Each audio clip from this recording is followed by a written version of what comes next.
ಧರ್ಮಸ್ಥಳದ ಆವರಣ ಮತ್ತು ಧರ್ಮಸ್ಥಳ ಗ್ರಾಮ ಎಲ್ಲವೂ ಕೂಡ ಕಳೆದ 15-16 ದಿನಗಳಿಂದ ಸುದ್ದಿಯಲ್ಲಿತ್ತು. ಕಾರಣ ಅನಾಮಿಕ ವ್ಯಕ್ತಿ ಹೇಳಿದಂತಹ ನಾನು ಶವಗಳನ್ನು ಹೂತಿಟ್ಟಿದ್ದೀನಿ ಅನ್ನುವಂತಹ ವಿಚಾರ. ಈಗ ಇಡೀ ಪ್ರಕರಣದಲ್ಲಿ ಉತ್ಖನನ ಕಾರ್ಯ ಅಂತ್ಯ ಆಗಿದೆ ಅನ್ನೋದರ ಮಾಹಿತಿ. ಧರ್ಮಸ್ಥಳ ಪ್ರಕರಣದ SIT ತನಿಖಾ ವರದಿ ಸಿದ್ಧವಾಗಿದೆ ಅಂತ ಸರ್ಕಾರಕ್ಕೆ ವರದಿಯನ್ನ ತನಿಖಾ ತಂಡ ರವಾನೆ ಕೂಡ ಮಾಡಲಿಕ್ಕಿದೆ.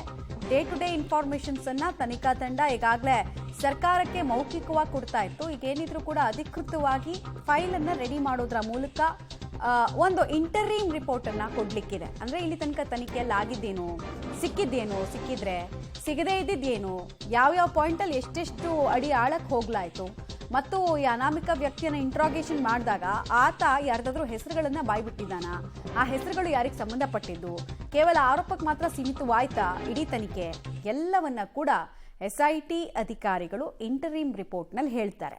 ಈಗ ತುಂಬಾ ಜನ ಕನ್ಫ್ಯೂಷನ್ ಏನಂದ್ರೆ ಇಂಟರೀಮ್ ರಿಪೋರ್ಟ್ ಕೊಟ್ಟ ತಕ್ಷಣ ಇಡೀ ತನಿಖೆ ಮುಗ್ದೋಗುತ್ತಾ, ಅಲ್ಲಿಗೆ ಇದು ಹಳ್ಳ ಹಿಡಿದು ಬಿಡುತ್ತಾ ಅಂತ ಕೆಲವ್ರದ್ದು ಆತಂಕ. ಹಂಗೇನಾಗಲ್ಲ. SIT ತನಿಖೆ ಯಥಾವತ್ ಕಂಟಿನ್ಯೂ ಆಗುತ್ತೆ. ಮಧ್ಯದಲ್ಲಿ ಒಂದು ಇಂಟರೀಮ್ ರಿಪೋರ್ಟ್ ಹೋಗುತ್ತಷ್ಟೇ. ಸರ್ಕಾರ ರಿಪೋರ್ಟ್ ಅನ್ನ ಆಧರಿಸಿ ಸೆಷನ್ನಲ್ಲಿ ನಾಳೆ ಪರಮೇಶ್ವರ್ ಅವರು ಮಾತಾಡ್ತಾರೆ. ಸೊ ಈಗಾಗಲೇ ರಿಪೋರ್ಟ್ ರೆಡಿ ಆಗ್ತಾ ಇದೆ.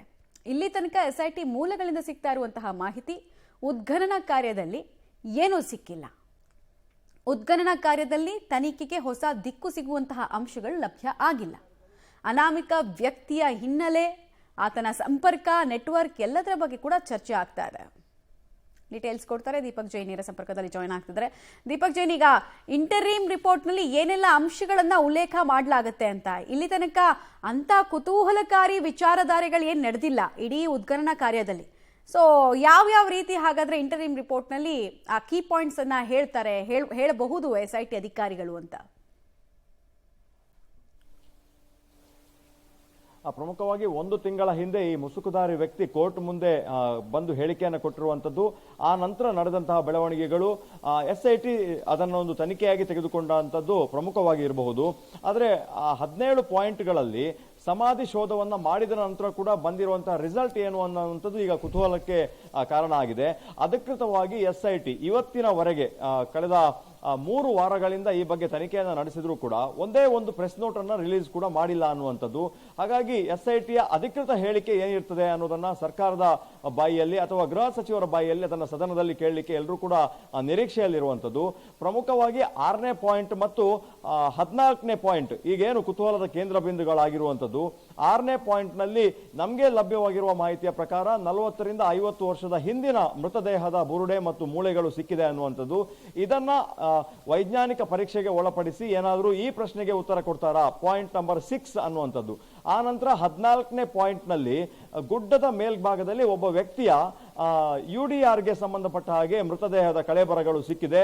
130ಕ್ಕಿಂತ ಹೆಚ್ಚು ಮೂಳೆಗಳನ್ನ ಸಂಗ್ರಹ ಮಾಡಿಕೊಂಡು ಅದನ್ನು ವಿಧಿವಿಜ್ಞಾನ ಪ್ರಯೋಗಾಲಯಕ್ಕೆ ಕಳುಹಿಸಿದ್ದಾರೆ. ಈ ಒಂದು ಪ್ರಕರಣದ ಬಗ್ಗೆ 14ನೇ ಪಾಯಿಂಟ್ ನ ಬಗ್ಗೆ ಅಧಿಕೃತವಾಗಿ ಯಾವ ಮಾಹಿತಿಯನ್ನು ಹೊರಹಾಕ್ತಾರೆ ಅನ್ನುವಂಥದ್ದು. ಆ ನಂತರ ನಡೆದಂತಹ ಉತ್ಖನನದಲ್ಲಿ ನಡೆದಂತಹ 17 ಪಾಯಿಂಟ್ಗಳಲ್ಲಿ ಯಾವುದೂ ಕೂಡ ಗಟ್ಟಿ ಸಾಕ್ಷ್ಯಗಳು ಅನಾಮಿಕನ ಪರವಾಗಿ ಸಿಕ್ಕಿಲ್ಲ ಅನ್ನುವಂಥದ್ದು. ಅದು ಕಲ್ಲೇರಿ ಆಗಿರಬಹುದು, ಕನ್ಯಾಡಿ ಅಥವಾ ರತ್ನಗಿರಿ ಬೆಟ್ಟ, ಬಾಹುಬಲಿ ಬೆಟ್ಟದಲ್ಲಿ ಆಗಿರುವಂತಹ ಪ್ರಮುಖ ಆ ಒಂದು ಶವ ಶೋಧ ಇದೆ, ಅಲ್ಲಿ ಯಾವುದೇ ದಾಖಲೆಗಳು ಸಿಕ್ಕಿಲ್ಲ. ಹಾಗಾಗಿ ನಿರೀಕ್ಷಿತ ಫಲಿತಾಂಶ ಇರುವಂತದ್ದು ಆತ ಹೇಳಿದ ಹಾಗೆ ಅತ್ಯಾಚಾರಕ್ಕೆ ಮತ್ತು ಮಹಿಳೆಯರ, ಯುವತಿಯರ ಮೃತದೇಹದ ಭಾಗಗಳನ್ನು ನಾನು ಶೋಧ ಮಾಡಿ ತೆಗೆದುಕೊಡ್ತೇನೆ, ರಾಜ್ಯದ ಮುಂದೆ ಇಡ್ತೇನೆ ಅಂತ ಹೇಳಿಕೆಯನ್ನ ಕೊಟ್ಟಿದ್ದ. ಈ ಪ್ರಕರಣಕ್ಕೆ ಸಂಬಂಧಪಟ್ಟ ಹಾಗೆ ಯಾವುದೇ ಗಟ್ಟಿ ಸಾಕ್ಷ್ಯಗಳು ಇರಲಿಕ್ಕಿಲ್ಲ.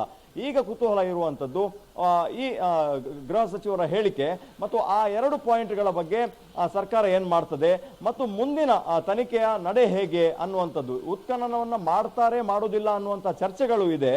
ಅನಾಮಿಕ ವ್ಯಕ್ತಿ ಇನ್ನೂ ಕೂಡ 12 ರಿಂದ 13 ಸ್ಪಾಟ್ಗಳನ್ನ ಹೇಳ್ತಾ ಇದ್ದಾನೆ.